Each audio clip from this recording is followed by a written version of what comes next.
자, 여러분 안녕하십니까? 자, 이번 시간에는요, 지난 시간에 이어서 부가가치세를 살펴볼 건데요. 지난번 시간에는 부가가치세의 성격이라든가 이런 걸 봤는데, 이번 시간은 세율 구조에 대해서 한번 볼게요. 자, 549페이지 되겠습니다. 첫 번째 줄.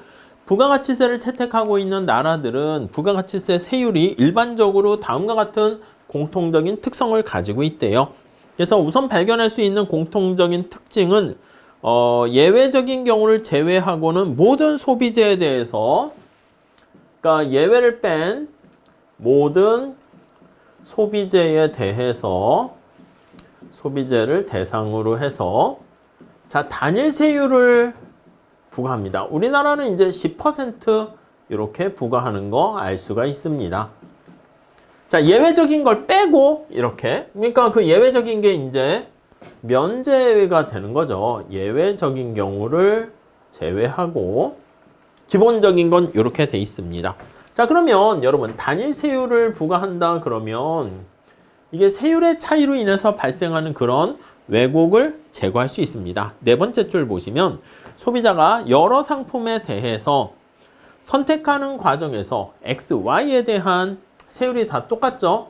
자, 그러니까 여러 상품 간의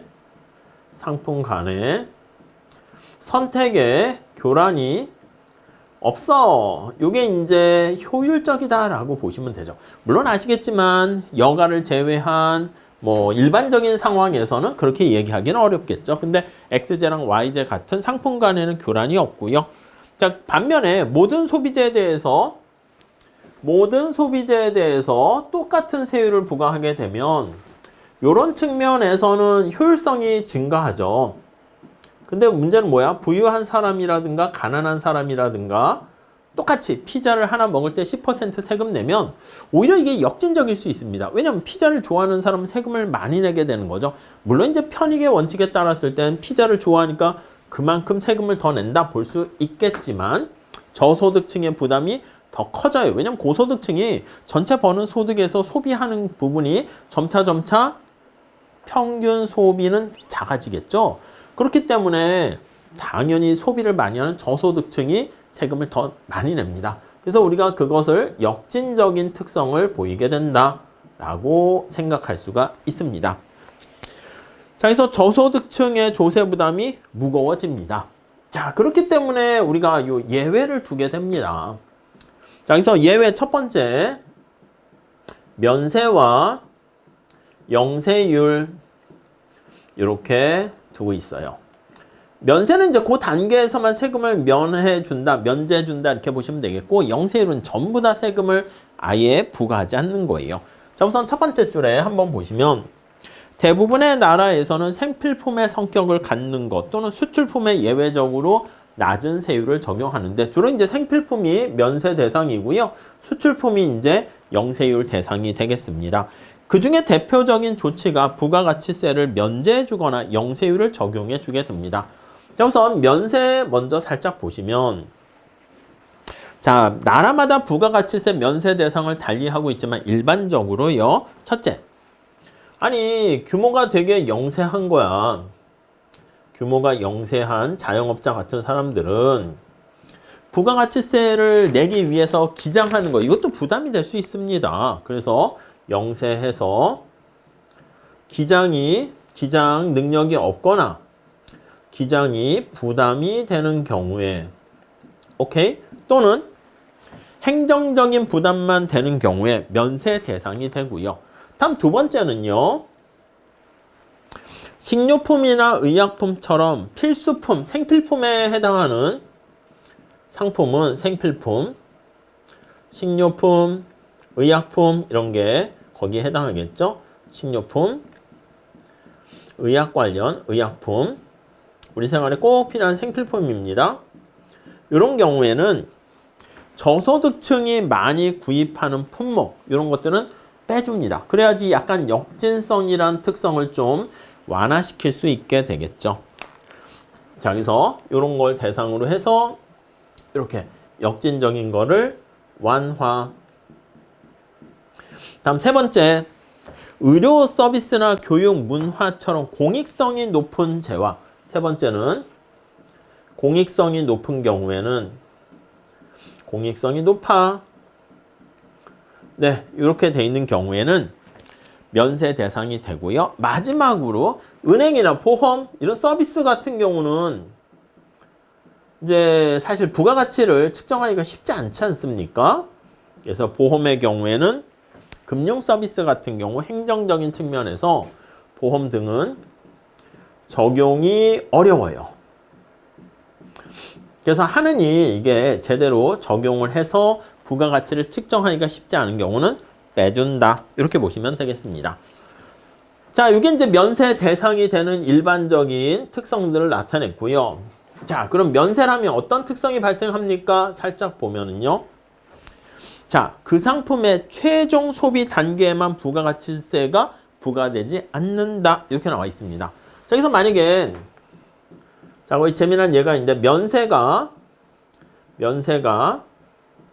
중간 단계에서 만약에 발생하게 된다면 단계라면 우리 원목, 목재, 가구 우리 이렇게 했습니다. 그걸 가지고 얘기를 해볼게요. 첫 번째 원목에서 5억, 목재에서 8억, 그 다음에 가구에서 10억 이렇게 됐습니다. 5억, 그리고 8억, 10억 이렇게 되는 거죠. 오케이?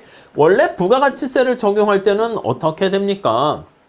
부가가치세는 자 5억에 해당하는 5천만 원, 그 다음에 8억에 해당하는 8천만 원, 10%, 10억에 해당하는 1억 이렇게 되는 것이죠. 이해 가시죠? 각각의 생산 단계에서 이게 이제 부가가치는 이제 이게 아니고 이게 다단계 거래세고 이 부가가치니까 이 추가적인 것만 해야지. 자, 그러면 이거 빼주는 거야. 그래서 이거 차이만큼 해당하는 3천만 원, 2천만 원 이렇게 할게요. 밑에 빼려고 했는데 공간이 없어서. 네. 근데 만약에 지금 살펴본 것처럼 중간 단계에서 여기다 면세 이렇게 했다 합시다. 그럼 이 목재 단계에서 세금을 내지 않는 거예요. 무슨 말씀인지 아시겠습니까? 그럼 면세를 하게 되면 면세가 적용되는 경우 면세 적용했을 때 텍스 여기는 이제 상관이 없는 거야. 그러니까 5억에서 5천만 원 이렇게 내고요. 그 다음 단계 여기서는 세금을 안 내요. 면세니까 빵원. 근데 여기서 세금을 안 냈으니까 여기 가구 단계에서는 10억 세금 거기서 10%인 1억을 냅니다. 이해 가시겠어요? 자, 그러니까 이걸 다 더하면 1억 5천이 과세가 되는 거예요. 부가가치는 그냥 1억 이렇게 될 텐데 부가가치세는. 자, 그러니까 면세가 중간 단계가 되면은요. 자, 거기 한번 보시면 두 번째 단락 보시죠. 거기는 이제 버스와 같이 이렇게 나와 있는데 중간 투입물로 사용되는 버스 구입 가격에 포함되는 부가가치세에 대해서 환급을 해주지 않기 때문에 영세율은 다 세금을 내지 않는 거야. 그렇기 때문에 우리 밑에 마지막 단락 보이시죠? 거기 앞에서 원목, 목재, 가구에 예 나와 있는 것처럼 목재 가공 회사에 대해서만 면세 조치가 취해지고 다른 기업들은 세금 내세요 이렇게 하게 되면요. 자, 원목을 생산하는 기업이 5천만 원의 부가가치세 내는 건 변함이 없고요. 근데 목재를 판매해서 여기 가구회사에 넘기게 되는데 그거는 가구회사는 면세 대상이 아니기 때문에 10% 세금을 내면 이렇게 1억 5천 내게 되니까 우리 다음 페이지 가볼게요. 자, 간접 공제 방식 하에서 전 단계 사업자가 낸 부가가치세를 빼준다고 그랬잖아요. 근데 빼줄 게 없네. 얘가 빵원이니까. 어떻게 돼요? 총수입이 1억 5천 이렇게 돼서요. 오히려 부가세에 관련한 거래세액이 증가합니다. 그래서 거기 보시면 누적 효과가 발생해요. 누적 효과가 발생해서요. 효과로 텍스에 대한 부담이 증가하게 된다라는 것을 알 수가 있습니다. 오케이? 자, 그래서 거기 551페이지 가보시면 세 번째 단락 중간 생산 단계에 있는 영세한 기업이나 농민이 면세 혜택을 받는 경우가 종종 있는데 이 최종적인 국민의 조세 부담을 경과시켜주기 위해 특별한 조치를 취할 필요가 있게 됩니다. 어떻게 하니? 라고 하면요. 자, 이런 누적 효과가 발생할 수 있으니까 요거를 좀 완화시켜주기 위한 뭐 대안이라고 할까요? 자, 거기 한번 볼게요. 첫째, 바로 앞에서 본 예와 같이 가구 회사가 찾았죠. 구입한 목재 속에는 사실상 원목 회사가 이미 납부한 5천만 원의 부가가치세가 되어 있기 때문에 세액공제를 요구할 수 있도록. 그러니까 여기 가구 회사 입장에서 봤을 때는 여기서 받는 건 없지만 저 앞에서 5천만 원에 대해서 세금을 낸 적이 있습니다. 라고 요구하는 거죠. 그래서 목재 회사 입장에서는 세액공제를 요구해서 허용을 해주는 것이죠. 이게 이제 첫 번째. 자, 그 다음에 그렇게 되면 면세 조치로 인한 정부의 부가가치세 수입이 증가하는 엉뚱한 결과를 막을 수 있고요. 그 다음에 근본적인 해결책은요. 가능한 한 면세는 예외가 되는 거 아니겠습니까? 우리 경제학적으로 봤을 땐 예외가 많아질수록 선택의 왜곡이 많이 발생해요. 그래서 면세를 줄이자. 이게 이제 사실 근본적인 조치가 되는 거죠. 예외를 없애도록 하자. 오케이? 자, 그 다음 영세율 한번 보도록 하겠습니다. 영세율은요. 면세제도는 생필품이나 문화 관련에 대한 소비자 부담을 덜어주기 위한 생필품, 공익성이 높은 문화, 교육 이런 것들 있는데 영세율은요. 국제적인 차원, 주로 이제 수출품이라고 말씀드렸죠. 국제적인 차원에서 주로 이제 수출품에 대해서 영세율을 적용합니다. 수출품에 대해서 수출품을 대상 이렇게 할게요. 왜냐면 수출품 같은 경우는 미국 사람들이 우리나라에서 샀을지라도 이제 뭐 여행 갈 때 면세 이런 거 있잖아. 공항에서. 그게 다 그거 아니겠습니까? 미국에서 소비하겠다. 이런 얘기지. 그러니까 그만큼을 빼주는 겁니다. 자, 그래서 국제적인 차원에서 이중과세를 방지합니다. 이중과세를 방지하고 오케이. 그래서 거기 나와 있는 수출을 촉진하고 특정 산업을 육성하려는 게 거기 깔려 있고요. 그러다 보니까 환급을 해줍니다. 환급을 해주고 목적지의 원칙에 따라서 그렇게 해줍니다. 그래서 마지막 단락에 보니까 수출되는 자동차에 대해서 영세율을 적용하면 수출자에게 아무런 부가가치 납세 의무가 없어요. 그러니까 이제 조세 부담이 떨어지는 거죠. 자동차를 생산하는 과정에서 납부한 모든 부가가치세에 대해서 환급을 요구할 수 있게 되고요. 그러니까 모든 거야. 그러니까 여기 보시면 원목, 목재, 가구회사 입장에서 봤을 때 자동차 안에 들어가는 인풋이 있을 거 아니겠습니까? 부품, 중간재 그런 것들도 다 세금을 면제해주게 됩니다. 자, 그래서 타이어, 유리, 철판 같은 것들 구입할 때 납부한 부가가치세도 환급을 받을 수 있게 됩니다. 자, 그래서 어떤 품목에 대해서 영세율이 적용되면 다음 페이지 가보시면 전 과정에 대해서 생산 단계의 전 과정에 대해서 일체의 세금이 면제가 됩니다. 일체의 부가가치세가 모두라는 뜻이죠. 면제가 되는 결과가 나타납니다. 자, 그래서 영세율 제도는요. 면세제도의 극단적인, 그러니까 면세는 어느 특정 부분 목재에 대해서만 면세를 하겠습니다. 이렇게 되는 건데 영세율은 원목, 목재, 가구 다 해주는 거야. 극단적인 면세 모두 다 이렇게 해주는 것이죠. 자, WTO 규정에서는 지금 말씀드린 것처럼 자, 목적지 원칙이라고 합니다. 목적지의 원칙. 거기 내용을 한번 볼게요.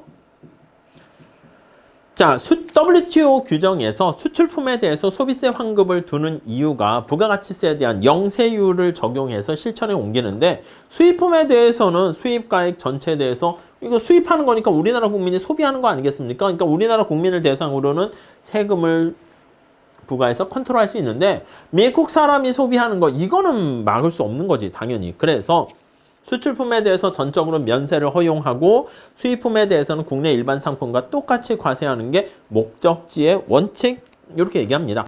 국내 주민에 대해서는 소비 행위에 과세하고 외국에 사는 사람들의 소비 행위에 대해서는 과세하지 않겠다. 그러니까 다른 나라 정부의 여러 가지 조세, 발권력 이런 거에 대해서는 관여하지 않겠다. 이게 깔려 있는 거예요. 오케이? 이게 첫 번째 면세, 영세 이렇게 되어 있고요. 다음 볼게요.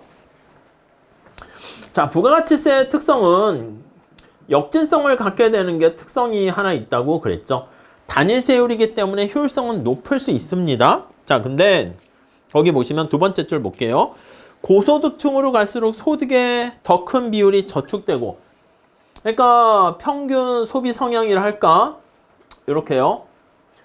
보통 이제 소득이 증가할 때 소비도 증가하긴 해요. 절대적인 소비액은 증가하겠지만 증가하는 크기는 작아져요. 이거 뭐 거시경제학에서 우리 얘기하죠. 그래서 이렇게 평균 소비 성향이 점차 떨어집니다. 평균 소비 성향이 하락하죠. 이렇게 이해 가시죠? 자, 그러니까 소득이 증가함에 따라 고소득층 입장에서 보면은 소비를 더 적게 하는 거야. 자, 그래서 거기 보시면 고소득층으로 갈수록 소득의 더 큰 비율로 저축을 하게 됩니다. 이게 뭐야? 소비가 줄어든다는 거죠. 그러니까 세금이 적게 낸다는 거야. 자, 그래서 소비에 대해서 비례적이라는 성격 측면에서 봤을 때 따라서 소득을 기반으로 봤을 때 비례세도 아니고 기반으로 볼 때 오히려 역진적인 성격을 지닌다. 이렇게 얘기할 수 있습니다. 역진적이다. 오케이? 이해 가시겠죠? 자, 부가가치세의 이런 역진성을 완화시켜주는 그게 바로 면세 조치입니다. 앞에 본 것처럼. 이거를 완화시키는 방법이 그래서 완화시키는 방법이 우리가 면세제도 이렇게 보시면 되겠죠. 자, 그래서 모든 품목을 다 해주는 게 아니라 영세율이 아니라 저소득층이 많이 구입하는 상품에 대해서 깎아줘야죠. 그래서 저소득층과 관련된 주로 이제 필수품은 뭐 저소득층, 고소득층 다 되겠지만 그래도 전체 저소득층 혜택이 더 크겠죠. 필수품, 생필품 이런 것들에 대해서 면세를 실시합니다. 앞에 얘기했던 것처럼. 자, 그리고 어떤 나라의 부가가치세가 갖는 누진성 또는 역진성은 저소득층이 구입하는 상품에 대해서 얼마나 면세를 많이 해주는가가 역진성을 완화시키는 역할을 해주고 있고요. 실증 연구를 보니까 우리나라도 그렇듯이 면세 대상이 되는 품목이 저소득층이 많이 소비하는 품목이다 그러면 역진성을 떨어지게 되는 거 알 수가 있습니다. 그래서 우리가 봤을 때는 부가가치세가 기본적으로 단일세이기 때문에 효율성을 높이지만 공평성 측면에서 나쁘다 이렇게 얘기할 수 있는데 적절한 면세 조치를 통해서 공평성을 높일 수 있다. 이렇게 볼 수가 있어요. 공평성을 약간 높일 수 있다. 자, 그 정도 보시고. 자, 그런데 당연히 면세 제도는 예외를 두는 거니까 부가가치세의 장점이라 할 수 있는 단일세율을 이용한 효율성 그거를 좀 떨어뜨릴 수 있겠죠.